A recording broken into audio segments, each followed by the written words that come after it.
Come on, I know you were gonna go. Oops. Why Why is is it it? showing the wrong screen? 1 second. DD needs to be on Lost Heart Roll 20.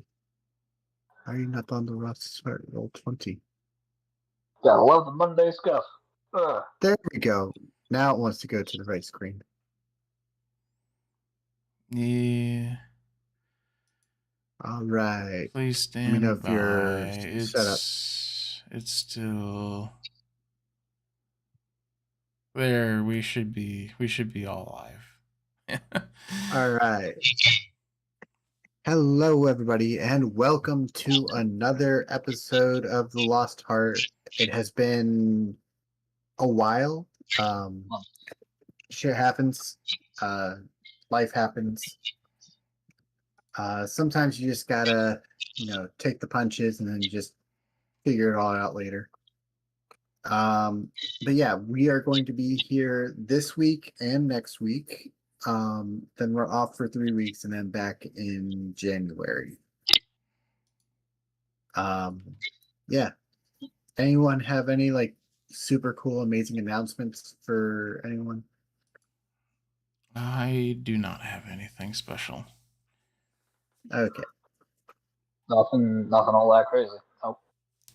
I suppose I could say on Twitch I do have the Crohn's Colitis Foundation up for fundraiser. So if you want to donate to that, please pop in, and all donations are welcome. I love Dcode initially asked, you're like, no, not really. And then you're like, oh wait, there's a fundraiser. Oh, I mean, by the way, Rein, I always. if you want to, sorry. Yeah, I gotta get to it. I'm still trying to save some things here. yeah, I was just gonna say share chat.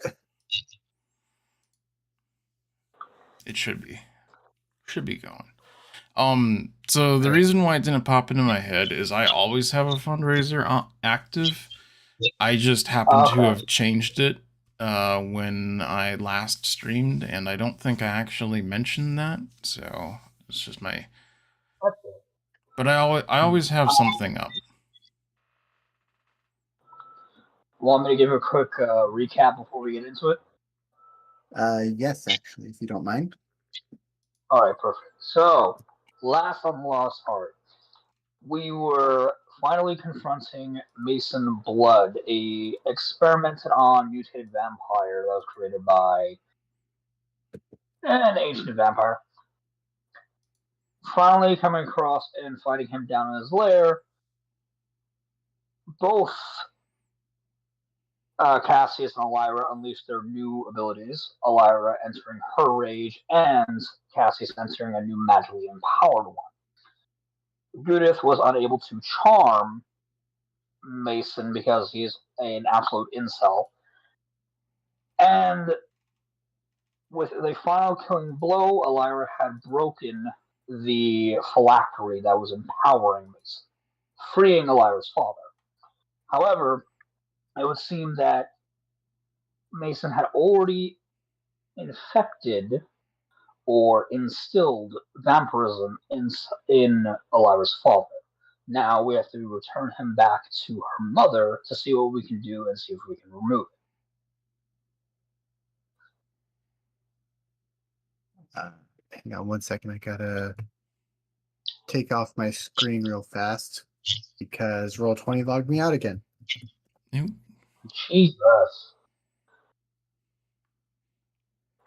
It does get weird like that some days. Gotta love that Monday stuff. Monday scuff. At this point, it's like just continuous punch me in the face harder, daddy.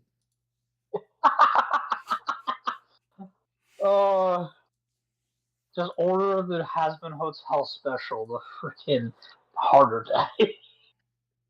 There we go. Now I'm able to play music. Let's go. I just have something soft and subtle going for y'all. I Might am not turn up this actually. midget. Why don't I hear that? Probably Confused. because Roll20 being an ass again.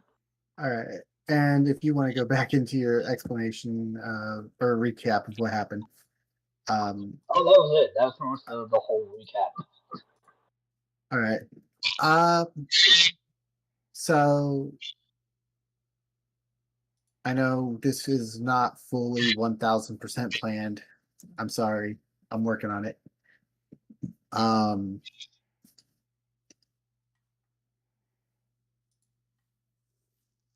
So you've already noticed that your father has the vampirism curse. You can tell because he's got the fangs in his neck. Or not the fangs in his neck, but the bite mark in his neck. Mason Blood lays there lifeless, motionless. His phylactery destroyed, and all seems calm. All sounds of like the vampires that were roaming around, they all kind of just fade into the abyss. Essentially, they kind of fizzle out.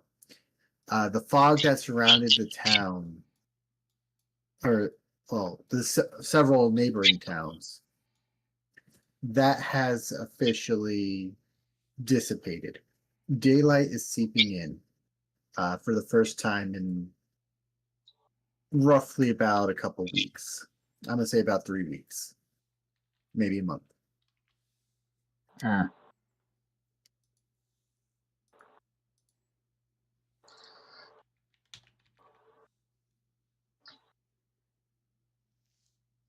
I would say I'm bundling up my father in my, like, I take off my cloak and I put it around my father, and I'm taking him out. We got here via wagon, or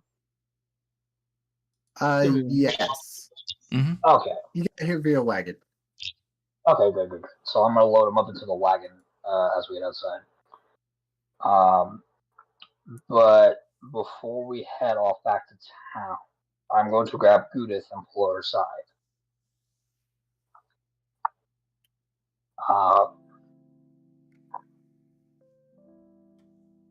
I told you I wanted to talk with you after this was done. Yes. I want to apologize for what I did back in the city. Essentially jumping you like that, or springing that surprise on you. I was worried. I was impatient and I jumped the trigger. I did not mean to force myself upon you, and I don't mean to chain you down. And that was wrong. It was unexpected. Thank you for the apology. I thought there was something. I hoped there was something, and it was a sort of last minute. We might die, so let's go for it kind of thing, and that wasn't right of me to do. I do understand the heat of the moment stuff. It can be overwhelming at times. Yeah. But you have my promise that will never happen again without your explicit permission, without your... Basically, I'm not going to let that happen again without consideration and thought. Thank you. I do care about you, Judith, and I do respect you, and I do apologize. I don't think I could express just how sorry I am that I did this. I fucked up. I don't know how to respond, but I appreciate you and everything.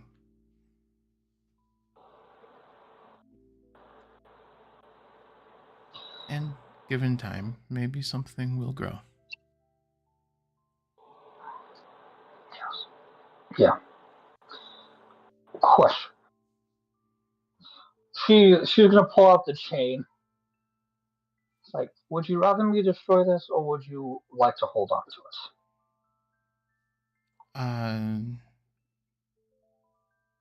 it? Okay, so she doesn't really respond with words, but she will reach out and take the leash, I guess you'd call it. Basically,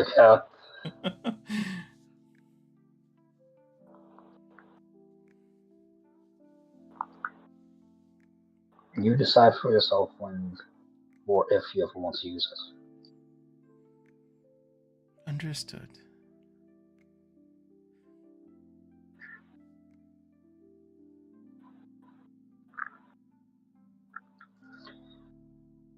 Onward! Yeah. Enough of this All right. wishy-washy stuff. Let's go. Enough of this emotional bullshit. Let's get to the action.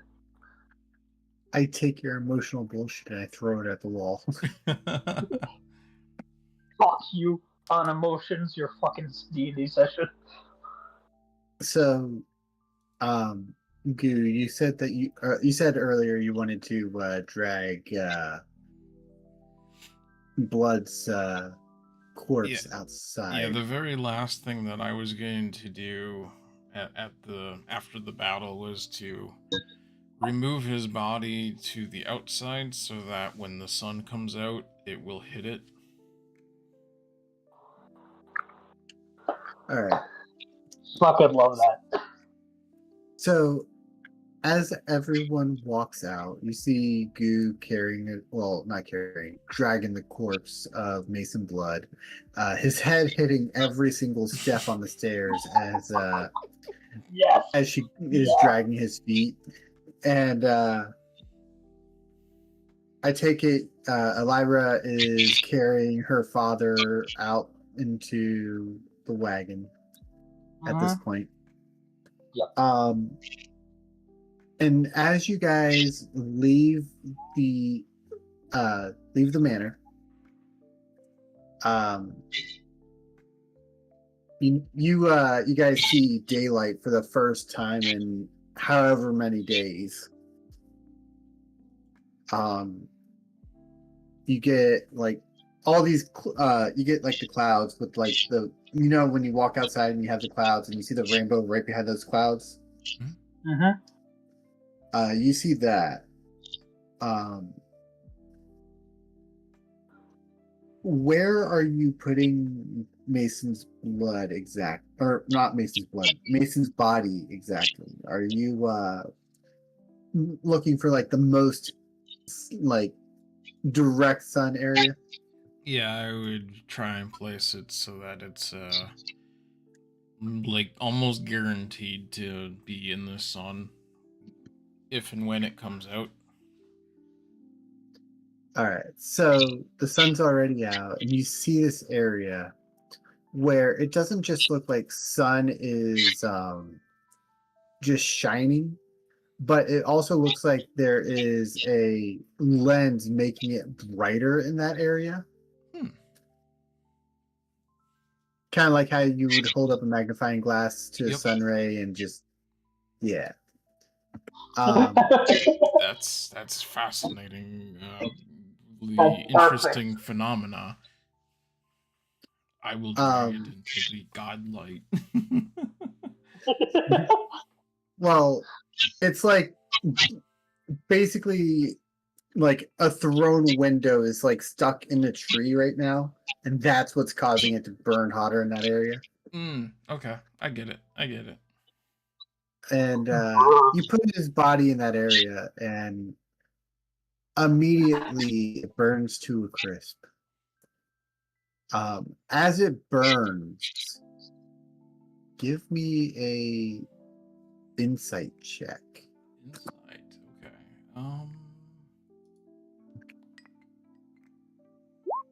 23. Holy shit. All right. Since you are familiar with your primordial and everything, you notice a mark on him, and the mark actually kind of speaks to you. Oh. In primordial, it says, I'm trying to think of what it says because I had the idea in my head earlier. I did not write it down. Basically, what it says is, we know what you are. You are one of the prime. Interesting.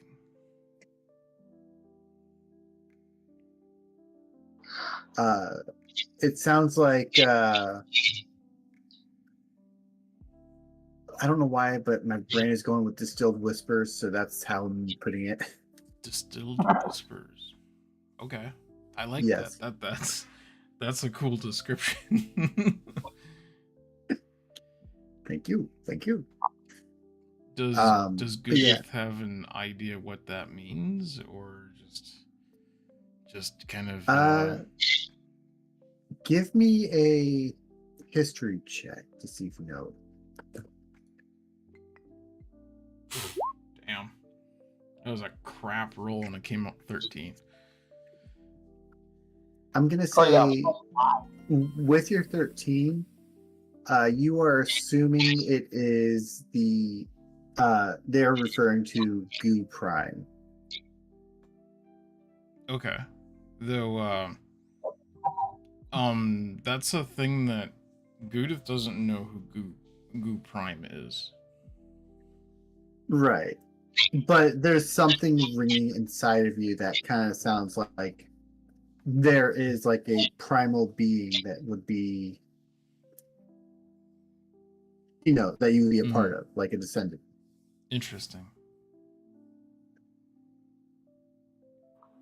Okay, I think I know how to interpret that. It's basically like a haunting thought that has some kind of familiarity to it, but also can't quite You can't grasp place it. where it is. Mm-hmm. Exactly. Kind of genetic memory, almost.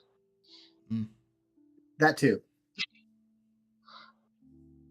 A core memory for Goo, though.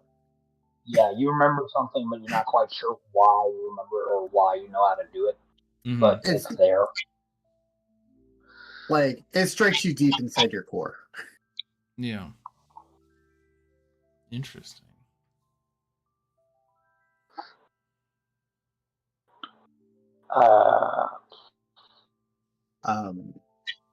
I take it as you take your dad out of, or while you're carrying your dad out, you're trying your best to shade him from the sunlight. Yeah, like I said, I bundle him up in I basically take off my cape, bundle him up in it, and then bring him over to the wagon and put him inside. Basically, you hear a faint murmur from his lips, and he says, I'm sorry for dragging you into this.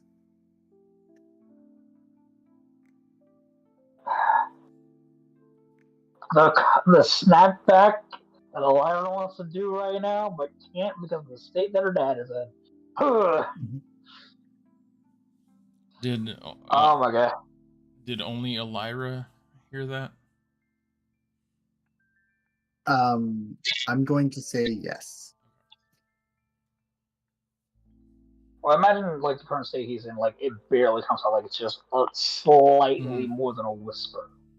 It's a almost inaudible whisper that you heard, but you could place that it was that. That being said, right.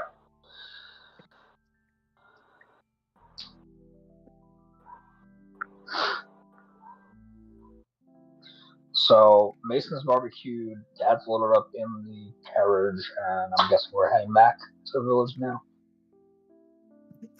If y'all want to. We kind of have to. Yeah, you kind of have to. Jesus Christ, man. I'm gonna say it takes you a few days to like ride your carriage back to the village, because it took you a while just to get all the way out here. Mm-hmm. But you make it to the village within a few days. Nothing really attacks you. Nothing hurts you. Actually, for the first time in a long time, everything seems quite peaceful in this village or on your journey. You know, this is how it was supposed to be initially. Until Mason fucked it up. Um, when you get to your hometown or to your home,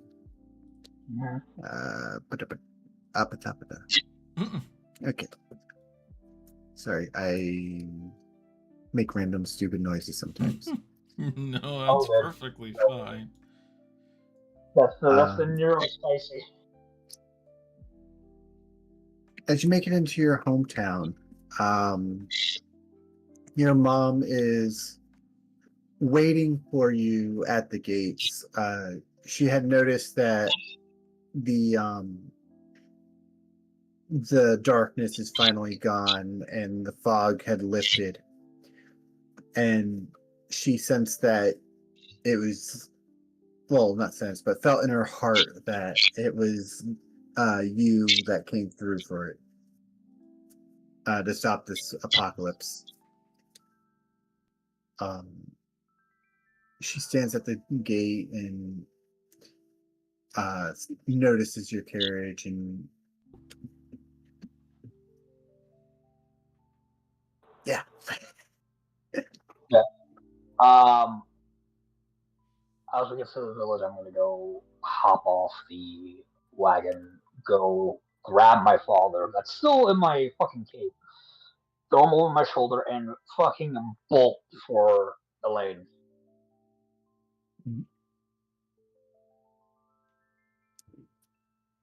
All right. So you're carrying him over to your mom? Mm-hmm. All right. She looks at you, looks at him, and says, "What happened?" Mason happened. He managed to infect father. Let's get him inside now. She takes him and puts him on her shoulders, and leads the way to the house.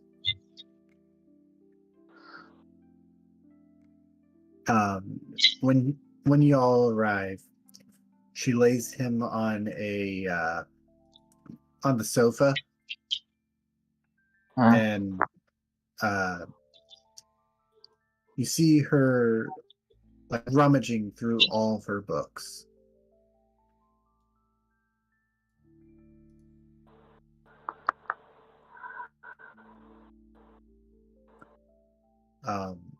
You can also hear her kind of like frantically going, "Where is it? Where is it?"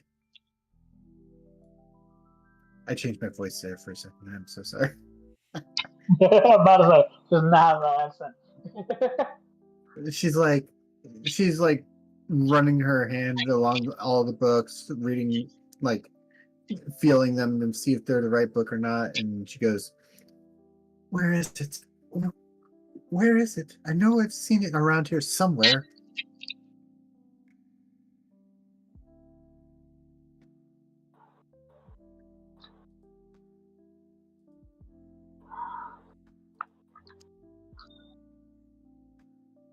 What are you looking for? She would say, "You haven't seen a red book, perhaps, with a golden binding. Looks very beaten up. No title on the cover, have you?" Have I? That's a good fucking question. Is it the book that your father had been writing into and leaving like breadcrumbs for us? Or is it something else?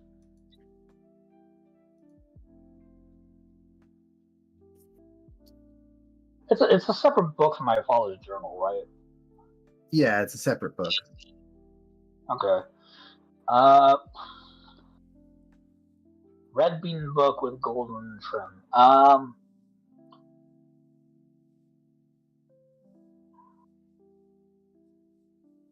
Have I seen that?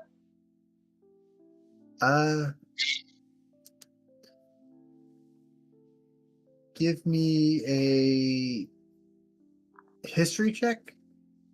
Yeah, like anything involving memories history, I think. Yeah. Hopefully I don't suck. I suck. Anything that So- not like a fucking religion or athletics check, I suck at. It's just D&D just saying, hey, you just need to get good. It's D&D saying fuck. You need to work on your memory skills. Shut up, bitch, you got a +6. Or do you have a +9? I would, you know what? I'm gonna say, you've known this house like the back of your hand. You grew up here. So from your recollection, the last time you saw it, it was in your mom's room.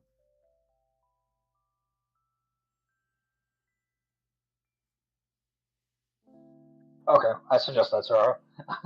Mother, what about your room? That's the last place I remember seeing it.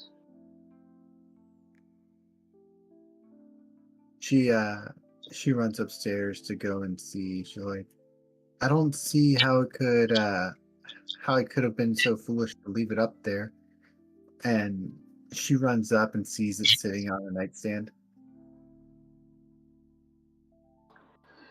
Bloody hell. She's not like demented. It's just she's hasn't had to read this book in a long time. She's also frantic because her husband is currently infected with vampirism. That too. She runs back down with the book. And as she's flipping the pages, you hear her list off different pages.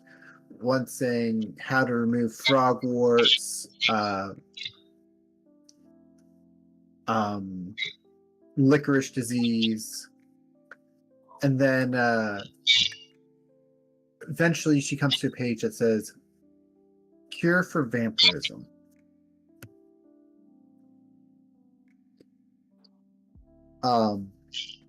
She says basically that 3 things are needed for this cure. Okay. She says a drop of holy water, Okay. a hint of silver, Okay. and blood from the firstborn. Like a drop of blood. I literally have all 3 of those things. I was just checking. I do have my own holy water. Yeah, I was The about to say, unholy I water? also, Yeah. you can make holy water. I can also make holy water. Fucking paladin. I am a firstborn. And we still have a shit ton of silver in the wagon. This is true.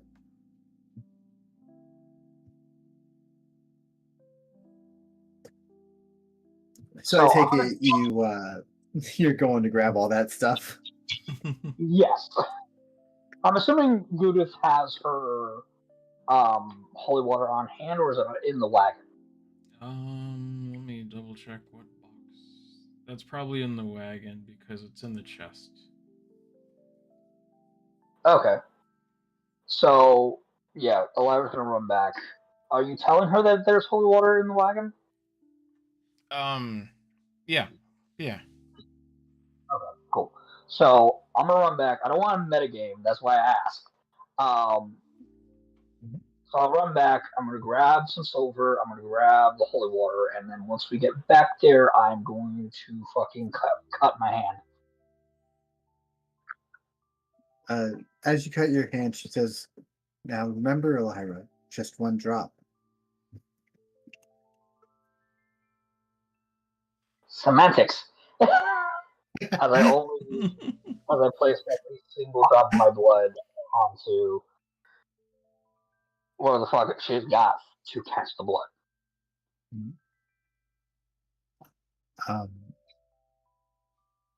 After you mix the 3 ingredients together, she grabs the I'm gonna say it's a vial, but it's not really a vial. It's more like a probably like a flask kind of thing. She grabs it and she starts shaking it while also chanting. These are words that you've never heard before. They sound like it sounds like it's in vampiric. However, it sounds like an ancient tongue of vampiric.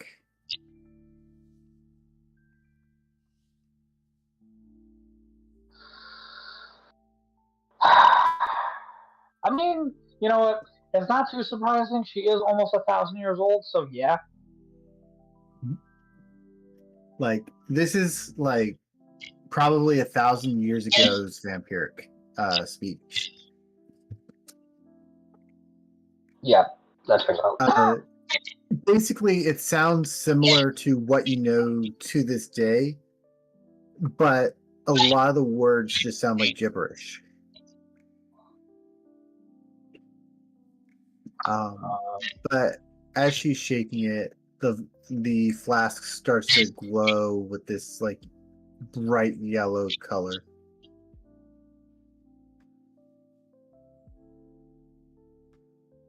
And she hands it to you and says, "You or me? Which one of us should give it to him?" Do you pour it down his throat? Do you put it where the bite marks are? Basically, you have to make him drink the blood.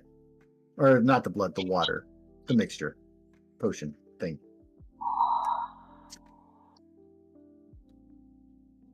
I'll do it, fuck it. Alright. She hands you the flask and basically says, "One day I will teach you how to do this on your own."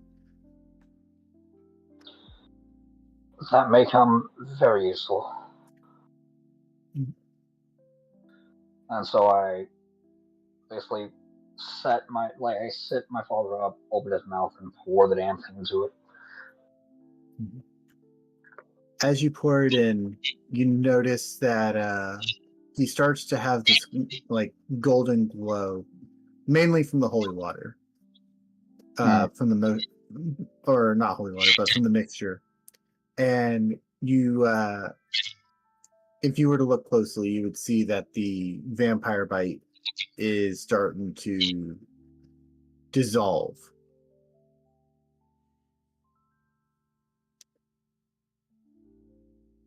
Okay.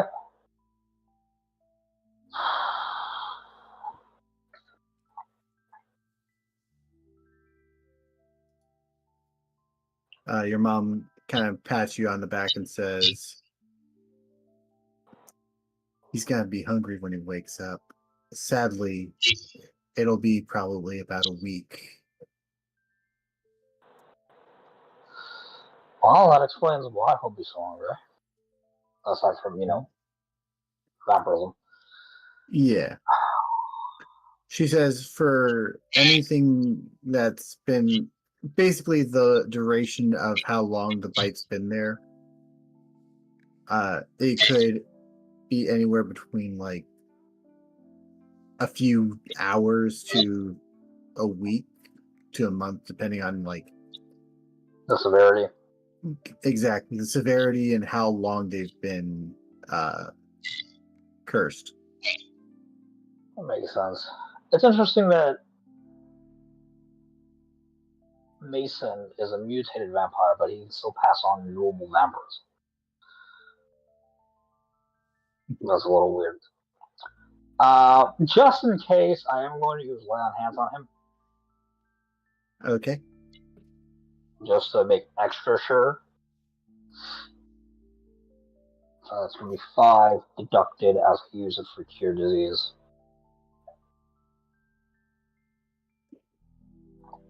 So as you lay your hands on him,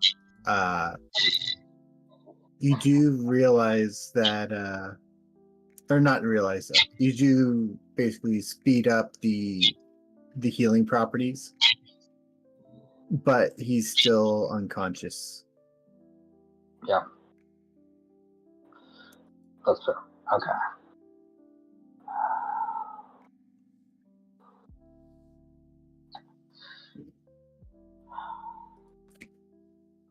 I think Judith and Cass probably realize this. Like, she's relieved, but still a little bit stressed out by just the whole situation.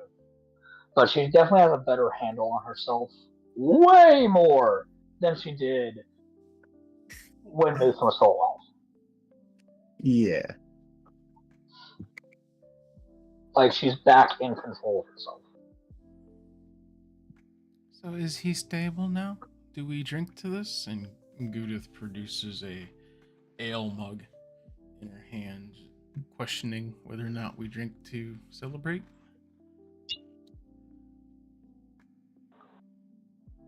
I'll be honest, I could definitely use a drink right about now.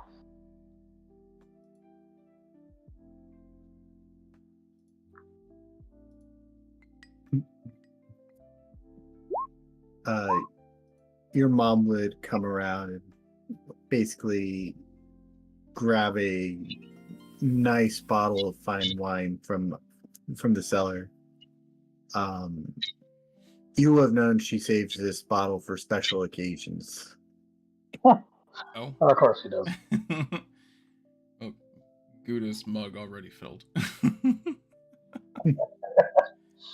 No, that's fine. And it's definitely going to be like, it's definitely like drought brewed special reserve kind of wine. So it's probably going to have like a savory but bitter taste to it. Savory but bittersweet. Exactly. It's also been aged because you've never seen her open this wine in the duration that you could remember her ever having it. That's almost 100 years, dude. Yes. This is a finely aged wine. Yeah, I can imagine. That's, yeah, because Elira is 98. Mm-hmm.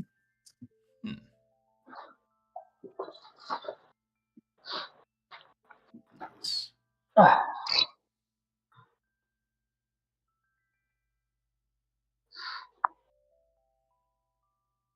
Technically speaking, Elira is not even, like, she is 2 years off from being considered an adult by elf standards. Oh, really? Yeah. Elves are not considered adults until they hit the, like, age of 100. So she is actually kind of young in the spectrum of an elf. But at the same time, she's also a Dampier. So she, it's kind of very young. Yeah. Interesting. And Basically, Okay, she never looks kiddo. like she ages. yeah. Why do I feel like Cassius would be the kind of person to walk up and go, "Hey, slugger." It kind of has that vibe to him. And it's so funny, too, because he acts... Because Cassius also acts like he's the oldest of the group, which is funny to me. But he's, the second youngest. He's mature for his age. Very.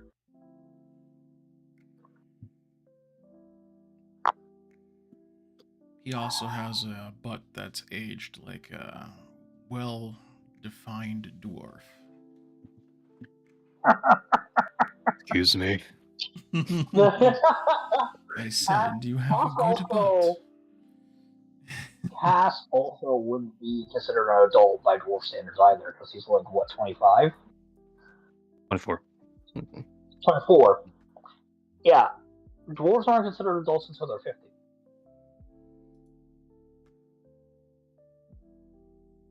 Neat. Okay.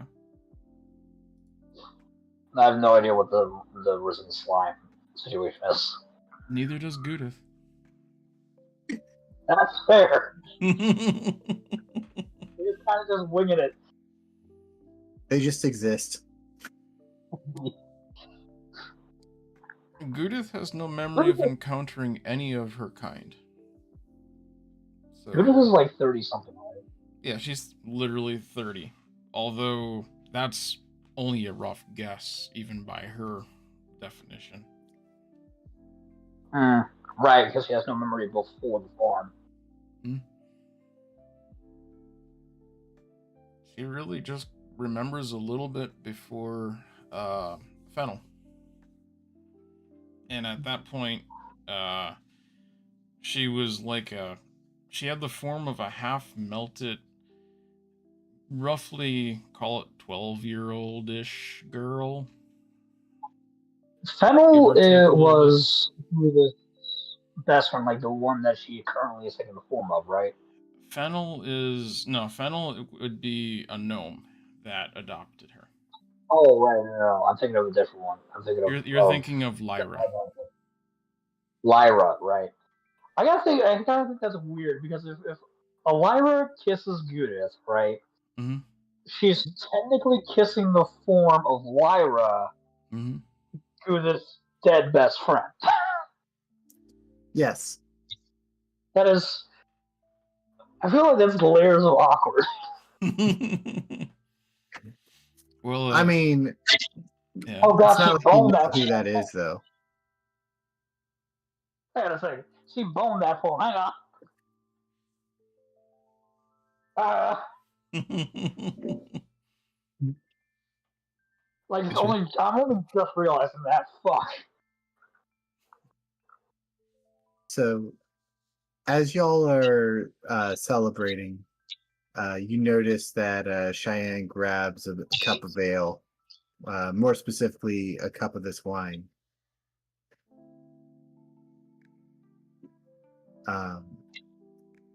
And she takes a big swig of it too. Oh my. Oh no. Hang on. How old is she again? Like 12? I think it was like 13. 13, okay. I mean, what's the legal age in Wyveria?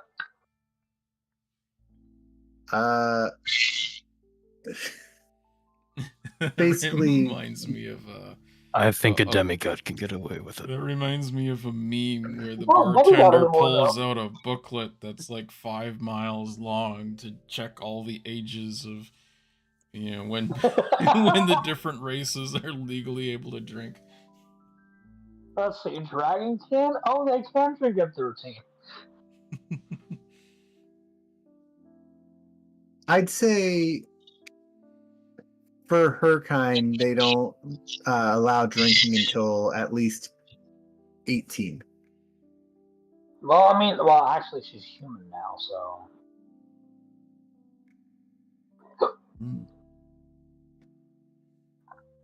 She's no longer Dragon Kid, remember?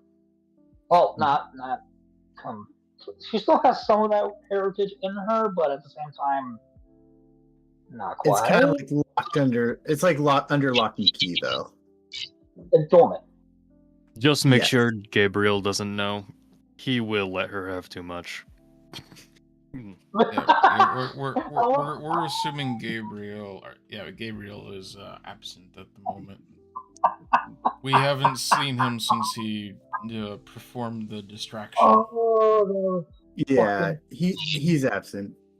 He's probably like making his way back, but he's just not here at this moment. either that or he's been freaking with the librarian. Better have a lead on where Wyveria went. What was I gonna say?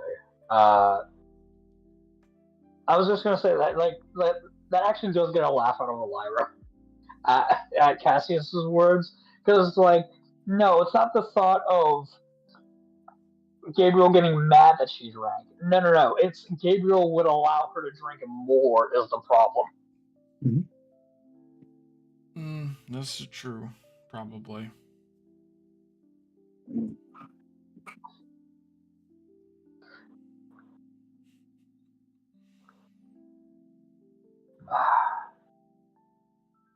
Do take it easy with that, though, dear.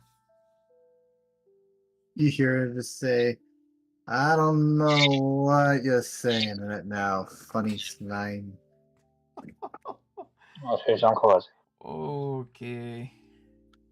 Was not expecting it to be a lightweight. Alright, hang on. Auntie Goo's going to need to take that away from you. She just goes, no, mine. I actually have a funny accent all of I don't know. My brain is just stuck in accents. Like a thing going on today with this accent. Let me see. I should have lesser restoration on my fucking spells. I'm just trying to give her a good drunken accent. Yeah, okay, so let's see. Drunk counts as poisoned. A light form of poison, but it counts as poison anyway. So lesser restoration. Does count as poison. Does count as poison. Even if it's lightly poisoned, it's still poisoned. Yep. So I'm gonna wait for Judith. I forgot that I have to whip his kinkiness. I forgot that I have that. Bringing out all the weapons today. I fucking forgot that I had that. And the funniest thing is that I remember Code, you specifically have a rule for that it does +1 ecstasy damage. Oh my god. Okay. So I'm gonna wait for Gouda to get the mug away from her, and once the mug is away from her, I cast lesser restoration on Cheyenne. That's a second level spell slot. Do I have to put any? Do I have to put any effort into getting the beverage away? Nah, it's fairly easy. Yeah, like she's moving drunkenly. Okay. Cause I will bitch slap her. I could handle it better at her age. But yeah. I fucking give her like Cassie's like a blank look. Cassie says that. I was like, yeah, obviously. When she finally snaps out of it, you kind of hear her say, "Man, that was some funny tasting grape juice." Yeah, maybe give it a few more years.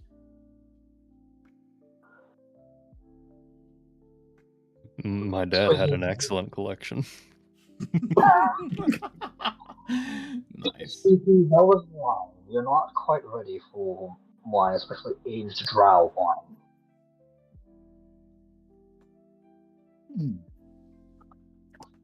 We'll say it does leave a little bit of an aftertaste. Yeah. Trust me, when you're all grown up, we'll take you out for a drink of whiskey.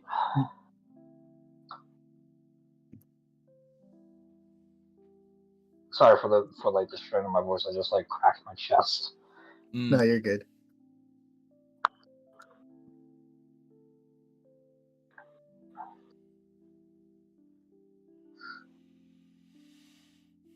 All right. But yeah, y'all basically do whatever you want during the night. During the day.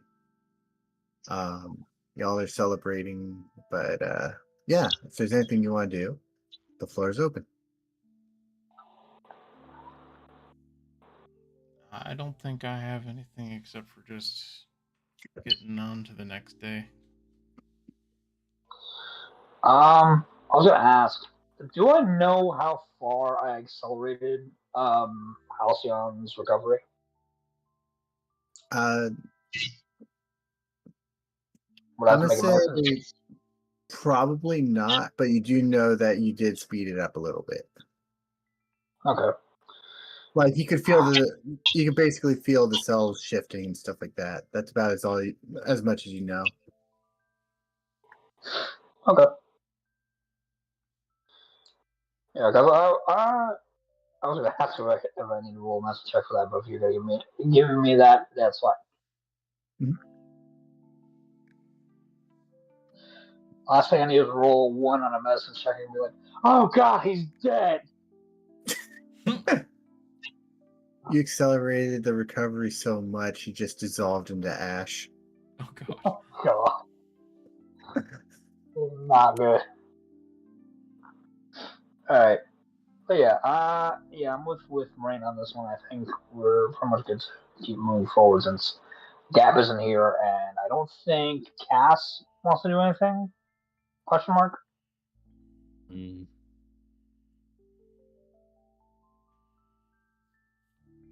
No. All right. Okay. So, basically, you all basically fall asleep. I'm gonna say in the living room area by the fireplace, just talking and enjoying each other's company. And then as you fall asleep one by one, your mom is just taking people to like different rooms, different bedrooms, and for sleeping.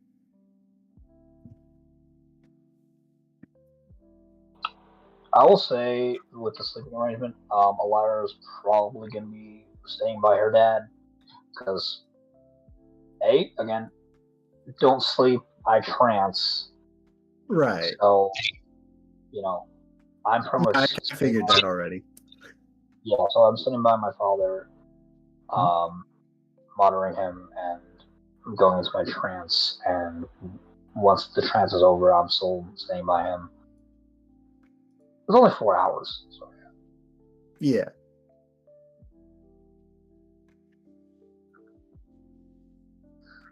Oh yeah, my mom trances too. Mm-hmm.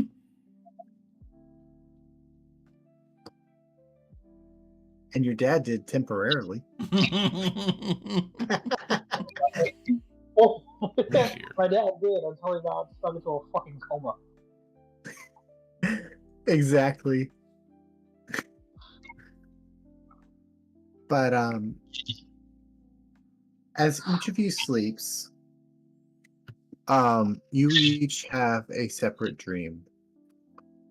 I'm gonna start with you, Lyra, because you're like the one that trances for the shortest amount of time, so it makes sense to start with the shortest amount of time.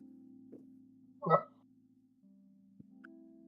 So in your trance-like slumber, you are essentially in a library.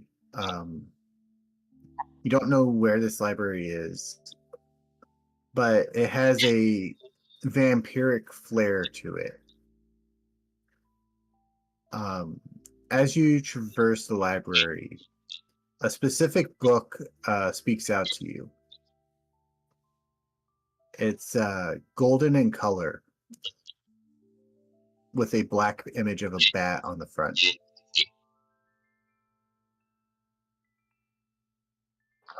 I'm gonna regret this, aren't I? Okay, I'm gonna read that book.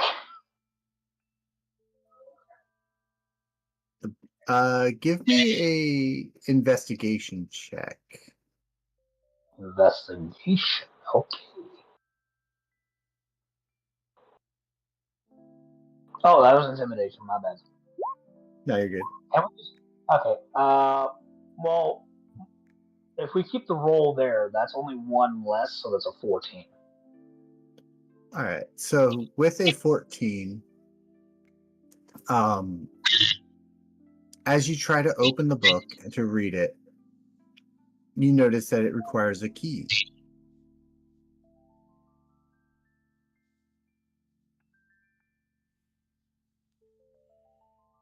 On the key, on the lock, it says,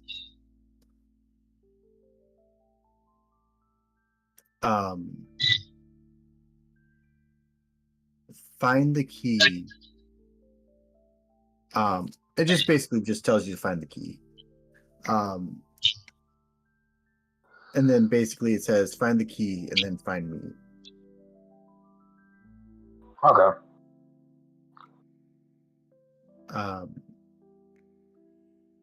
You would also be able to make out that part of the title of this book is called The Book of the Bat.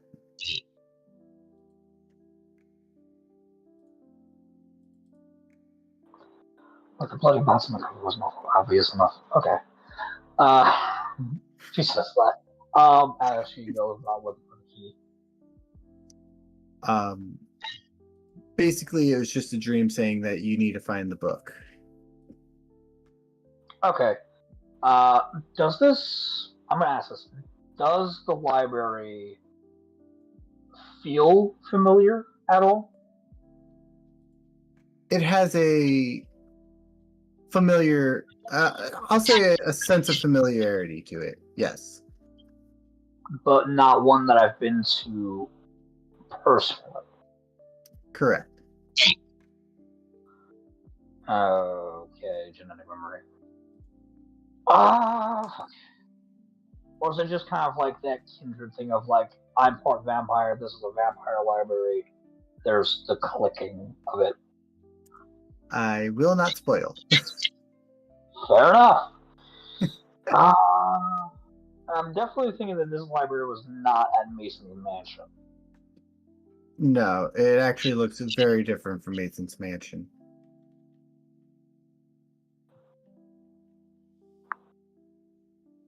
Oh.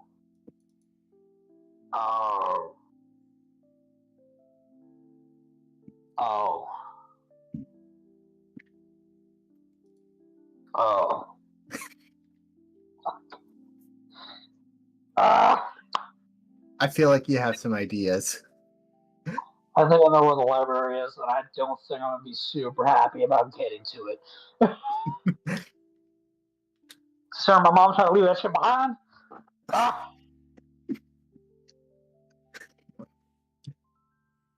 All right. Basically, that's all that you had in your dream. All right. I'm good. You can go ahead and deal with Goodith and Cass. Do their thing.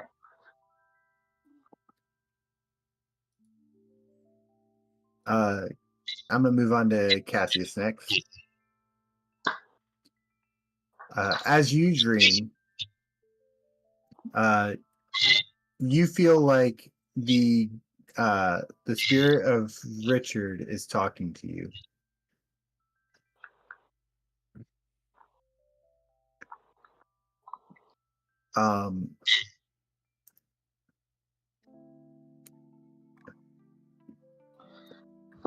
In case we forgot who Richard was, the Divinia dude. Mm-hmm. The spirit from Divinia.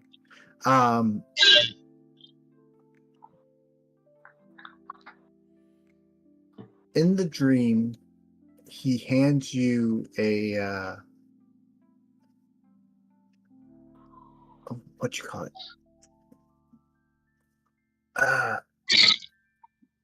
I'm trying to.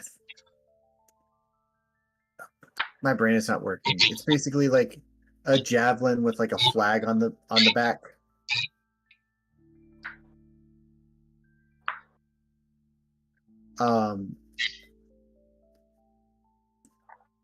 And in the dream, he says, "When the kingdoms fall, you will be the one to take the charge to reclaim humanity."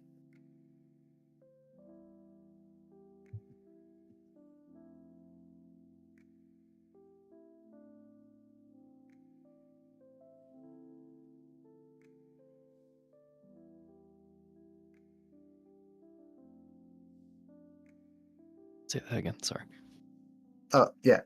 He says basically, as he hands you the flag, he says that when the kingdoms fall, you will be the first one to lead the charge to reclaim humanity.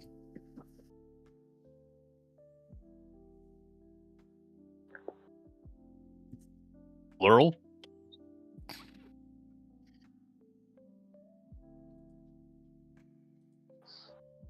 More than one? Well,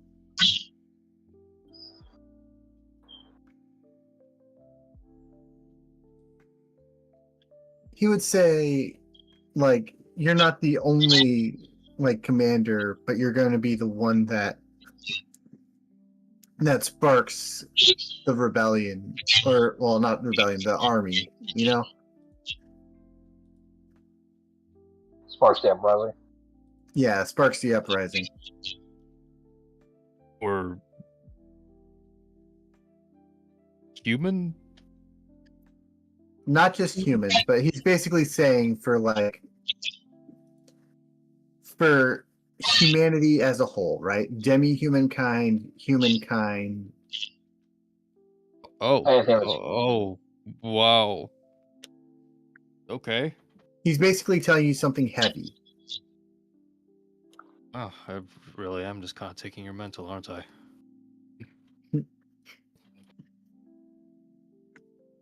He says, you have the heart of a fighter.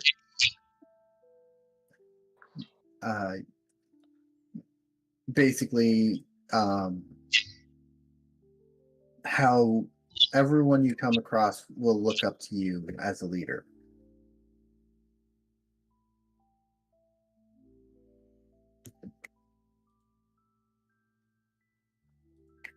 Or as an inspiration, I should say.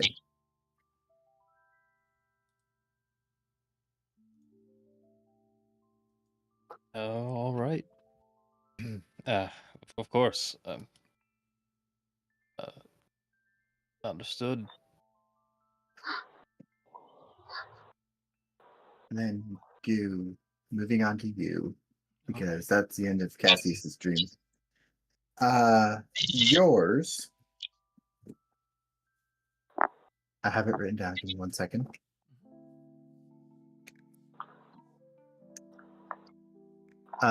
Yours is in a strange tongue that both sounds familiar and yet,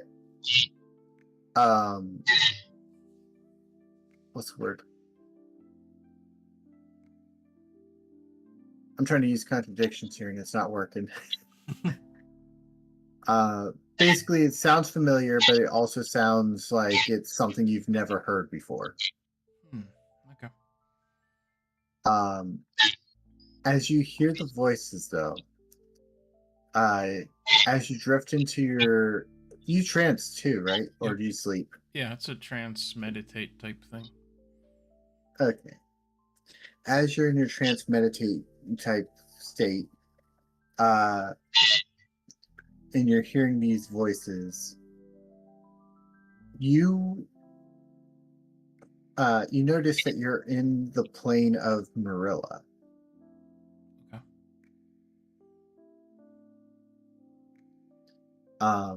Except Marilla is nowhere to be found.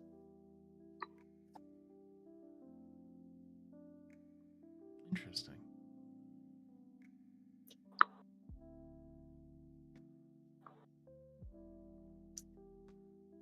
And I'm gonna put here, as you traverse, you come across a note, and I'm gonna put it in the Roll20 for you because I'm gonna forget what it says.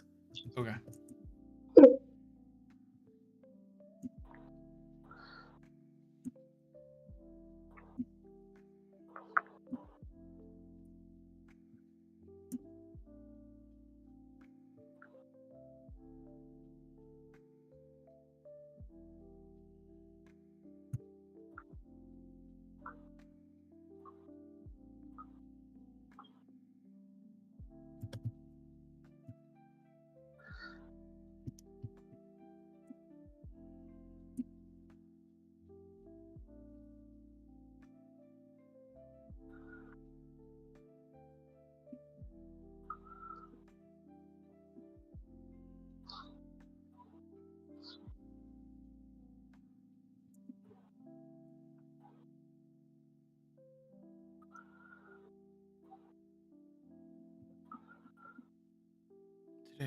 is a very nice ASMR type stream, isn't it?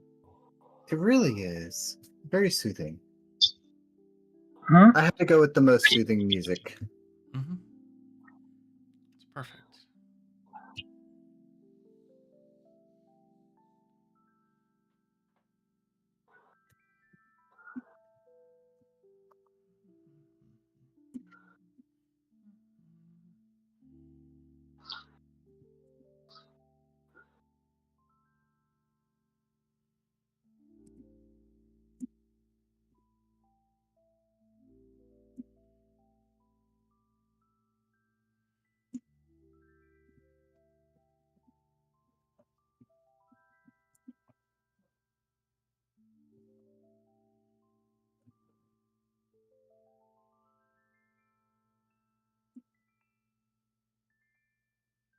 I almost want to start singing, "Would you like to be my neighbor?" Oh god, I haven't thought about that song in a long fucking time. Yeah, it's a happy little accident.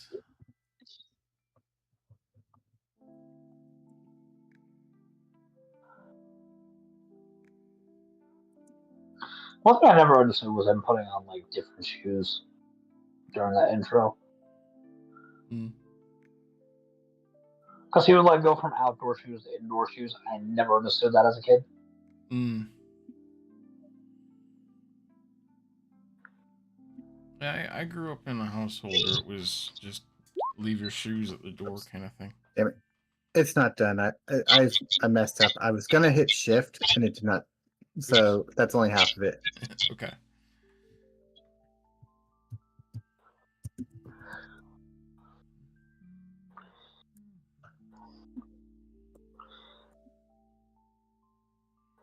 Don't worry, people. We're currently working through sleep deprived brain fog at the moment. It really is brain fog. Yeah. As a reminder, I do have a little link on my page available for donating to Crohn's and Colitis Foundation Incorporated. That is a digestive. Oops, my screen fell asleep. That's kind of a digestive tract, a GI tract disorder.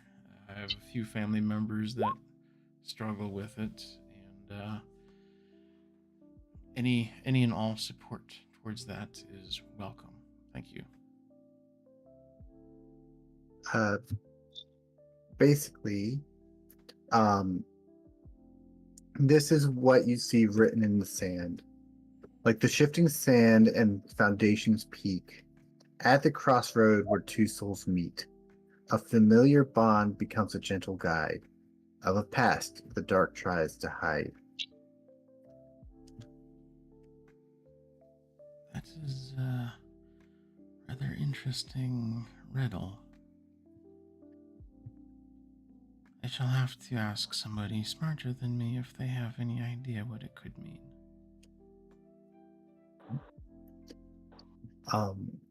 As you ponder and read it, and you're wondering to yourself about it, the sky starts to shift, and two faces are revealed in the sky. One of darkness and one of light. One is Azoth's and the other is Winria's. Interesting. But yet they look like portraits, not like their actual faces, though. You know, not like they're actually moving or anything. Just portraits. I'm picturing something kind of akin to skywriting. Shapes Yes. and shapes in the clouds. Mm-hmm. I'm immediately putting this shit together already. They're talking about it.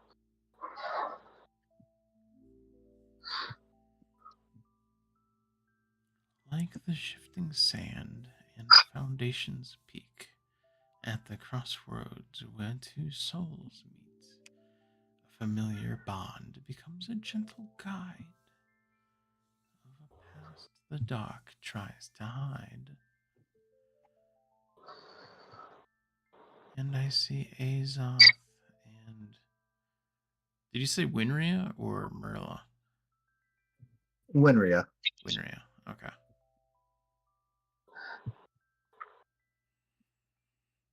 I wonder why it's those two.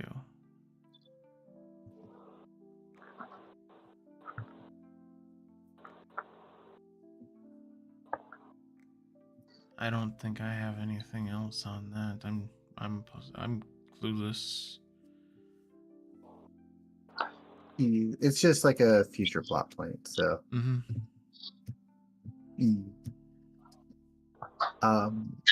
and with that, the dreams are concluded. The night has finished, and you all awake. Well, some of you would have been awake well before the others, but you know what I mean. It's morning. Right. I was gonna say, if anything, Elira, the first thing she's gonna do when she wakes up from trance is probably talk to her mother about the library that she saw and the book that she saw. Potentially get some hints because, as you said, it feels familiar, but Elira herself has never been to that library. Yeah. There is a familiarity to it, though. So, and I think I know where it is, but I don't think Elira does. Or if she does, she wants confirmation. So as you describe the library to your mom, she would say it sounds like the old Glengale library. Do you know what that is? She would say, fuck, I don't remember the town you gave. Did you give me a town for that? I don't think so. She would basically say it's from where her coven was. The town, basically where her coven was. Which is in the Underdark. Yes. I fucking knew it. Okay, call me out. I got it. Okay. Here's the thing: is that I knew that it was gonna be the old coven. I knew it was gonna be what the coven was, and the fact that the coven's underground, I was like, yeah, I don't know if Elira's gonna be happy about going down there, but we may have to go down there. Oh. She will say that. She was like, well, I had an idea of where it was, and now I know for a fact where it is. Fuck.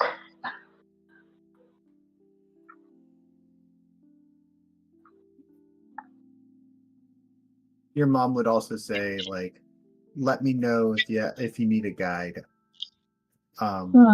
Basically, the Underdark is nowhere to go without one. Yeah, because Elira was raised on the surface. Mm-hmm. Sounds exactly like Yeah. a place Gudith would go without a guide. Yes, Gudith would go most places without a guide, to be fair. Gudith doesn't need a guide. Gudith just needs a supervising adult.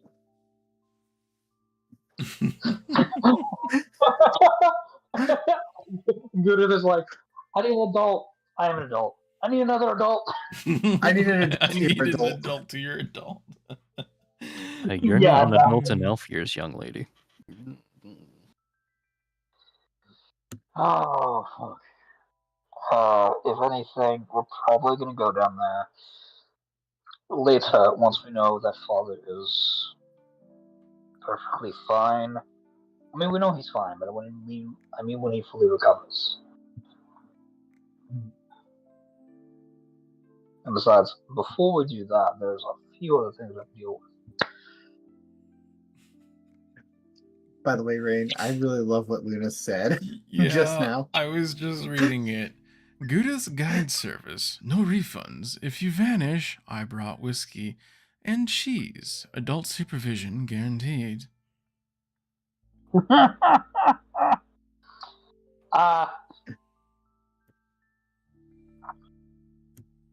Suffering blazes of hell.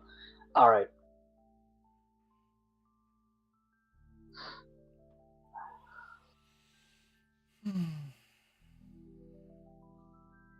Oh, your mom would also ask you to describe the book to her. Golden with a bath on the cover. Look. The name of it was The Book of Bats. Book of the Bats. She kind of traces her fingers, like her hand along her, like the side of her face, trying to think. And then she kind of just goes, the Book of the First, essentially. The first Coven Leader.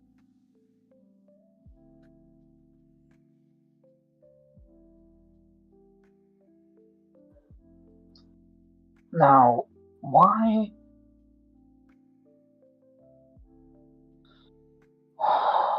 Why on earth would that be in my dream? She says, basically, it's a peculiar thought, and she really has no idea why. So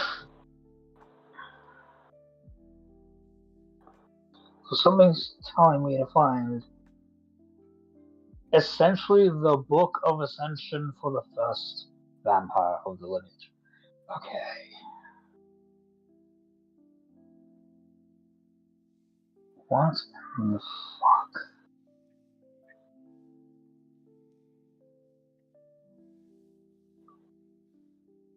I'm gonna leave it at that with Elira, just kind of like in a state of what the fuck am I supposed to do with this right now? You know, that's kind of her attitude is like, I understand what you're asking me, but who's asking me and fucking why? No, I get that 100%. Yeah, so.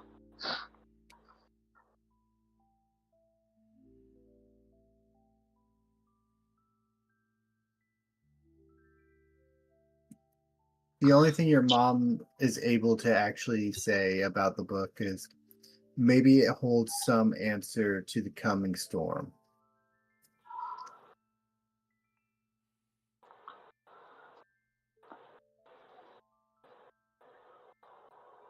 Maybe. I'm also thinking. Actually, you know what? I'm not going to say it because I don't want to potentially cut off a spoiler. I don't want to do that.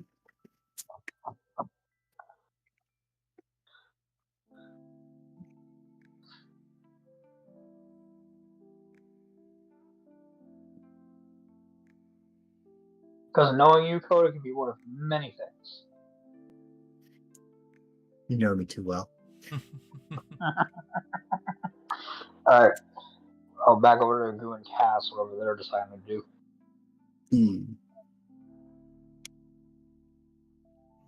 Judith is just basically killing time waiting for you guys. She's presently standing outside. Well, not really standing, but she's outside dressed in a rather thin outfit. Think like a harem outfit, the long split pants and a simple top, and she's got soul bite and luna shard, and she's basically doing a form of like tai chi with it, just waiting for people to wake up.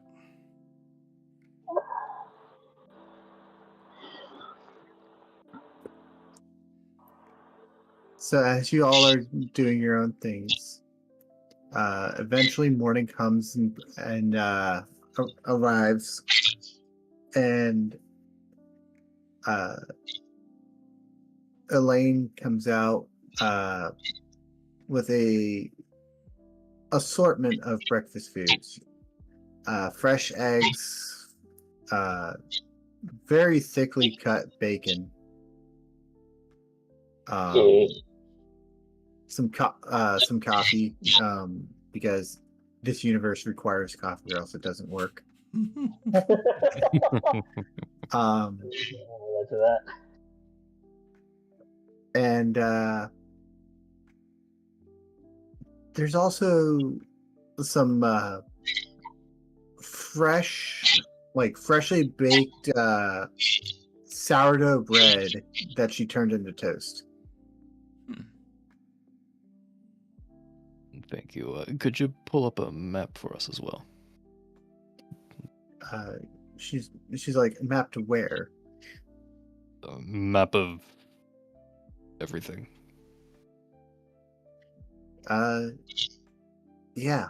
So she rushes over to the bookshelf area where she keeps like most of her books, and she comes back with a really large rolled up map. That'll do.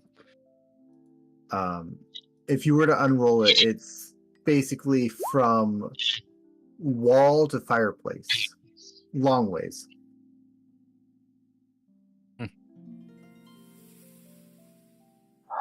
That'll help us figure out where we're going next. Speaking of going next, did either of you have weird dreams last night? Why would you ask? I assume somebody gathered anybody who wasn't there for breakfast. Yeah.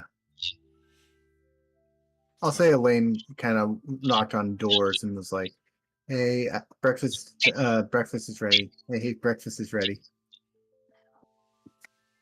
Breakfast club sandwich. I mean, okay, so at the question, Gudith would simply nod while shoving food places. It sounds almost wrong. It really does. Shoving food in flavor. Hey, anything's an orifice if you think hard enough. Yeah, but here's the thing is that I'm pretty sure Guna wouldn't actually like put it there. I feel like she would put it in like weird places, like slide it into her thigh, put it in her arm. Gudith would like, quite literally just use her hand, grab the egg, and then just pull it into herself. Fennel would probably slap her hand for doing that, but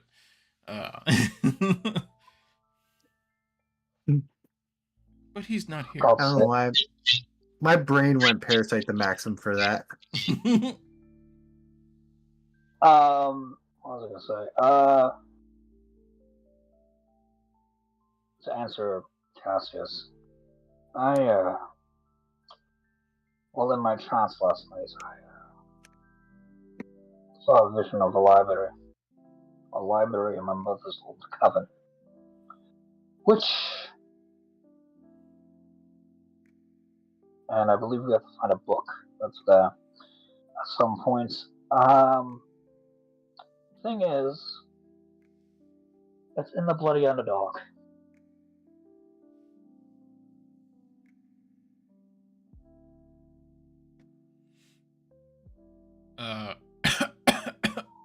Did you say Underdark? Yep. Sounds fun. And then she takes a sip out of her ale mug. Are you drinking coffee from the ale mug, or are you drinking ale from the ale mug? It's actually beer. I rolled a 3. Nice. Rolled a 10, it would have been something else. Wine.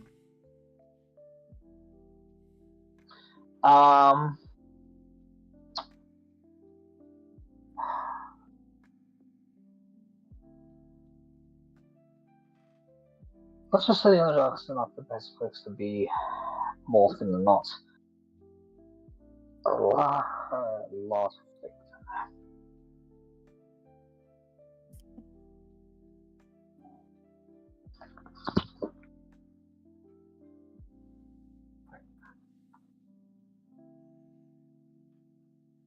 Understand, down in the Underdog, vampires are the least of your problems. The least of the problems. knows? My mother can regale you with tales of what's actually down there. I've probably had breakfast. That's worse, but okay. No, I mean literally, you can stumble into a portal that leads into the abyss by accident down there. Have you ever stared into the abyss?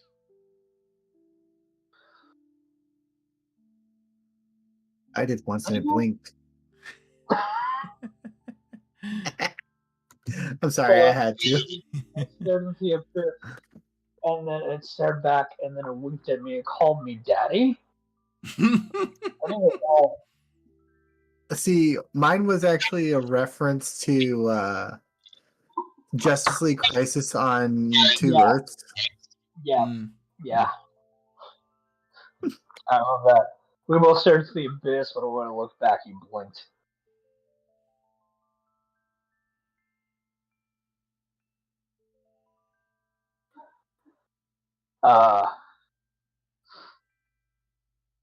That's such a silly line when you think about it, but it's such a cool delivery when Batman does it.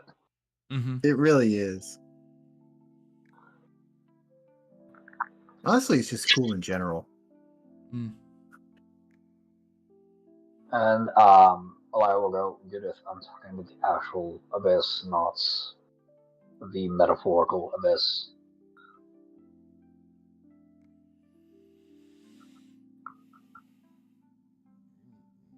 Sorry, I Your mom would also. I had a brief brain fart because I was thinking of my other character, which actually was a tiefling from the abyss. That's exactly my fucking point. So I froze because I forgot which character I was. It's one of those days, man. Mm-hmm. It's one of those fucking days. I just got, dude, literally just like 20 minutes ago, not even 20 minutes ago, like more than that probably. I just got reminded that I was a little bit drinking this. Okay, I completely forgot that I fucking had that shit. It's one of those fucking days. Mm-hmm. It really do be that way, though.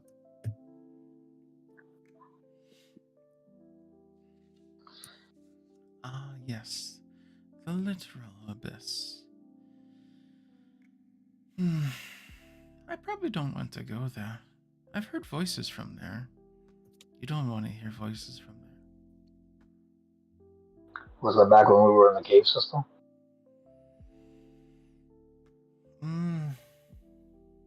No, actually, I think the caves, that one was, wasn't that actually Primordial that came out of there? Yeah, that was Primordial. I think that one, yeah. Primordial, but also, like, I feel like, didn't that place have a link to the abyss? Or was it just, like... I think it had a... I don't know if it had a physical link to or a metaphoric link to. It was essentially a prison to not quite the abyss, but like a in between, if that makes sense. I just remember there were a lot of demons talking a lot of real. Yeah. It's more of like a prison.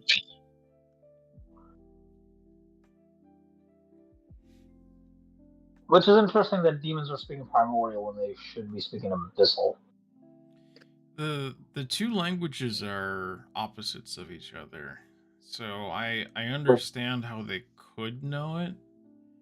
Like Gudith would probably recognize abyssal, but not be able to tell you what they're saying. That's like knowing Spanish and hearing French. I might have added a little bit of Dcode flair on the demons for that reason. Okay. Because like none of the I was looking for it, right? Like no demon speaks primordial and no one in the party speaks abyssal. Mm-hmm. So to use them as a plot point, I had them speaking primordial. So someone could understand them. It actually made a lot of sense to me, just because they're sister languages, you could say. Mm-hmm. Exactly. Sister languages. You can do go with that as well. I know. I could have. But hindsight's 2020, and we're in like 2025. That's fair. We're too far ahead to retcon it. We've gone too far to change anything about it. Yeah. Exactly.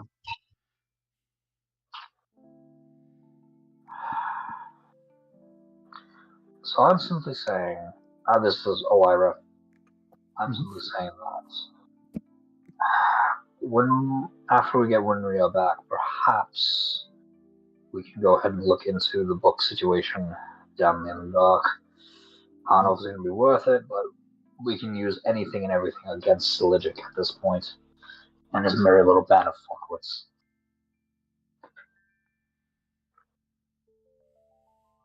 Indeed. Who knows? Maybe I find a new vampire power. Who knows?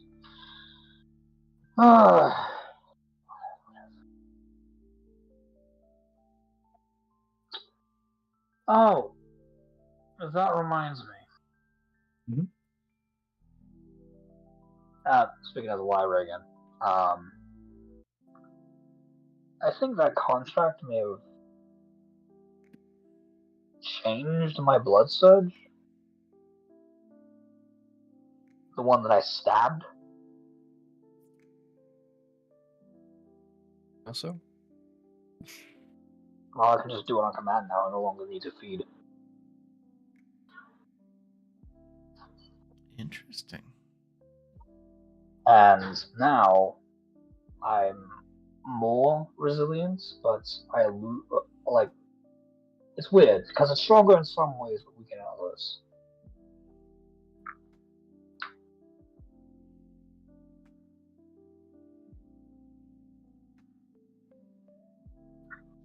So you can just vamp out. Pretty much. You saw what happened when we were fighting Mason. I was just able to transform then and there without needing to feed on anything. It's Morbin time. You motherfucker. Look out, guys! I'm gonna morb. I'm gonna fucking rip your testicles off if you keep going with it. God fucking damn it. Oof.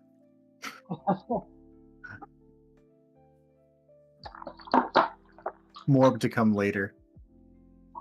I'm gonna fucking every more joke. I'm going to just tear a piece of Sledge's flesh off slowly and painfully. Don't you already want to do that though? No, I just want to murder him dead. Now you're gonna make me make it painful.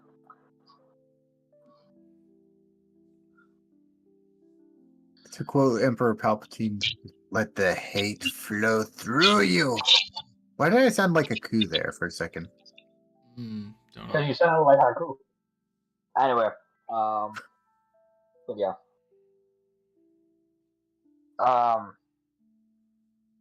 Back to Lyra. And you, Cassius, you were different in that fight too.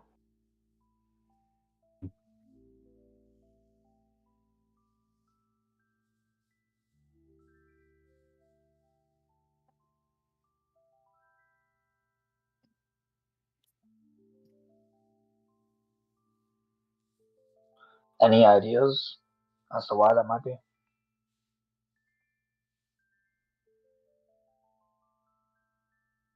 I don't even think I got hurt during that fight. Mhm. I don't think he did either. I think his focus was on me. But I've seen you go into a battle frenzy before. This one was different.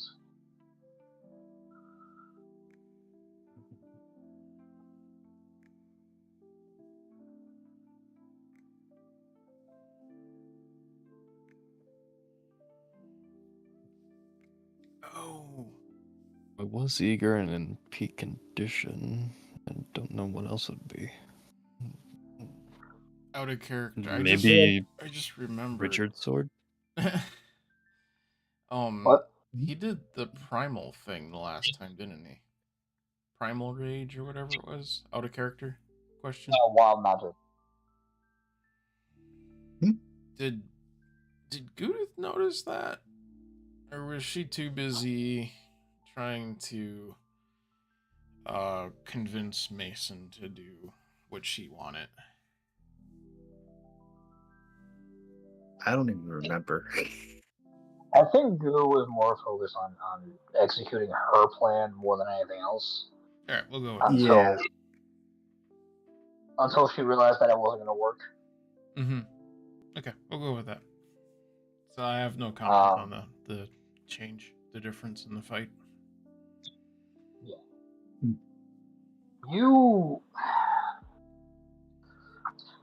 You had something about your rage, about your battle frenzy there, that wasn't the normal way it is. Because normally you just get angry and start hitting harder. This time there was almost like a tangible magic in the air when you did it.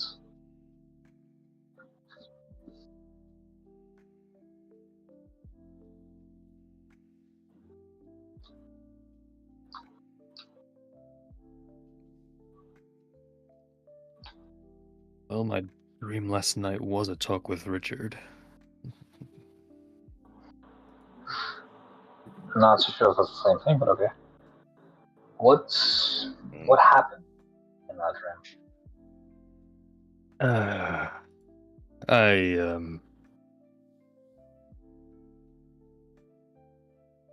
Well, I was wanting more of a challenge after we had such an easy time with Mason, and I guess I got it. In a way. Just hasn't happened yet.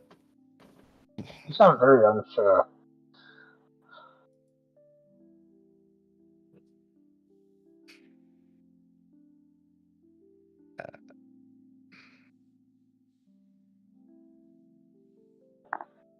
Yeah. Anyway, which direction are we going to be heading in? Somewhere east, but northeast or east? That's actually a good question. I think we are heading northeast. Because we still have to make our way to actually first we gotta find a lead. Find a lead to Wyveria. Or the fuck Shao took her.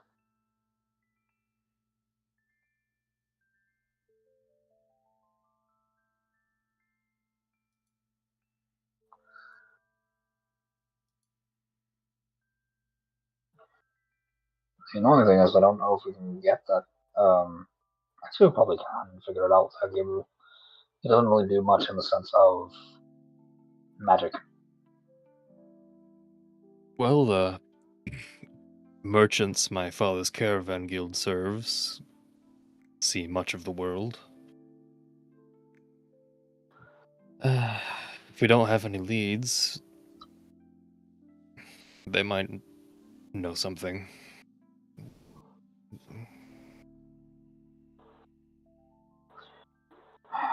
Maybe we can check in with the Wyveria if we can contact her.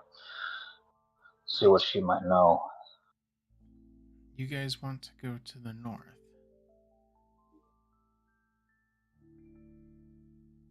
Into the human side. I think I have a lot to tell my dad.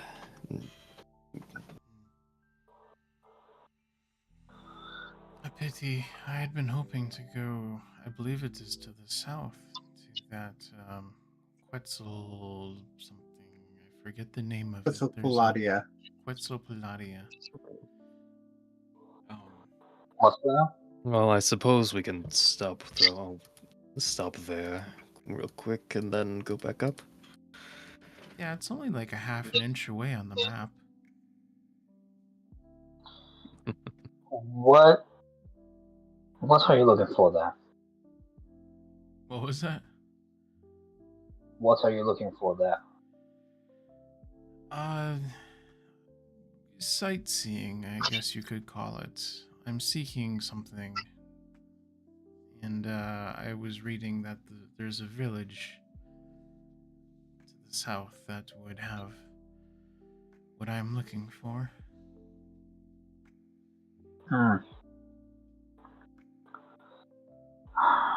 So we have a few destinations in mind. The question is the matter of importance here, because right now, Shroud has Wyveria, what a fragment of her. We have to get that back. But we need to find leads first. And I have a sneaking suspicion that perhaps dealing with one thing might lead to the next.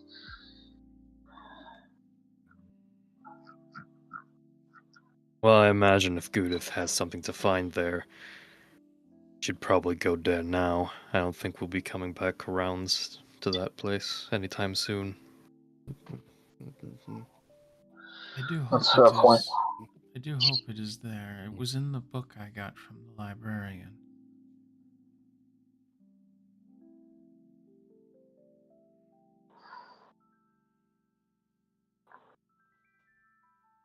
Okay.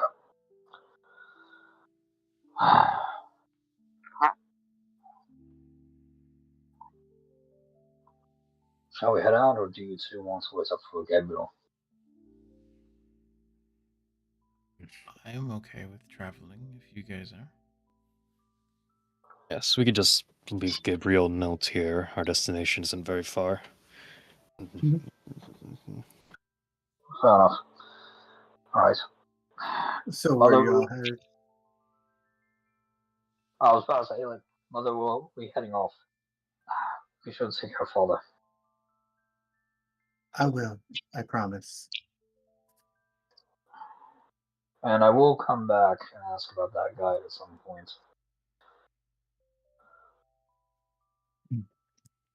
I'll be waiting.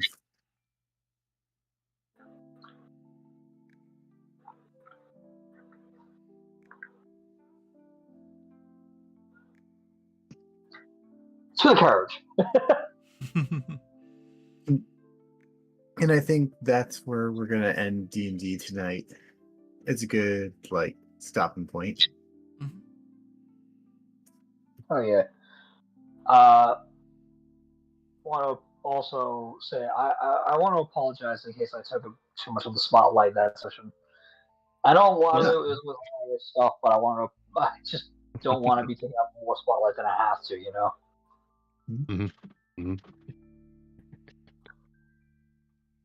All is well. All is well. Sweet.